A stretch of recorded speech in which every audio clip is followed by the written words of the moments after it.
ٹھیک ہے. حضور میرے جو پہلا سوال انتہا پسندی پہ تھا، اس میں کچھ مزید میں پوچھنا چاہتا ہوں. پہلے میں مزید اضافہ چاہتے ہیں، تھوڑا فرمائیے. سا جی. حضور جو اتنی دیر مسلمان، آپ کو کیوں نہیں خیال آیا؟ 2-3 چکر ہو چکے ہیں. جی حضور میں نے اب باری دوبارہ آئی تو میرے پاس سوال اس پہلے میں سوال کے بعد آپ کی باری 2 دفعہ آ چکی ہے. جی حضور میرے ہاں پاس 2 اور سوال تھے، اب یہ چوتھا. اچھا ٹھیک ہے.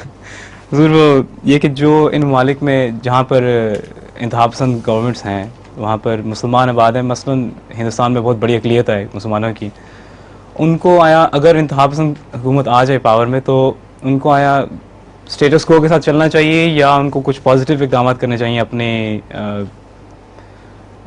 آپ کا بہتری کے سوال لیے؟ ہی سمجھ نہیں آ رہا، جواب میں کہاں سے دوں گا؟ حضور جو معین مثال بتائیں. حضور مثلا آپ انڈیا کے میں، ذہن میں کیا نقشہ، کیا ہونا چاہیے یا کیا نہیں ہونا چاہیے؟ حضور مثلا انڈیا میں چانسز ہیں کہ اب ویسے تو وہ گورنمنٹ چینج ہو گئی جو آ رہی تھی، لیکن اگر وہ گورنمنٹ آ جائے جو انتہا پسند ہے اور مسلمانوں کے خلاف ان کے اسٹیٹڈ ہیں ایمز کچھ، وہ اگر پاور میں آ جائیں تو مسلمانوں کے لیے شاید وہاں پر جینا کافی مشکل ہو جائے. ان کو اس کو کاؤنٹر کچھ کرنا چاہیے یا کس طرح سے وہاں آپ کے بسنا چاہیے؟ خلاف پاکستان میں انتہا پسند گورنمنٹ آئی ہے کہ نہیں؟ جی ہاں؟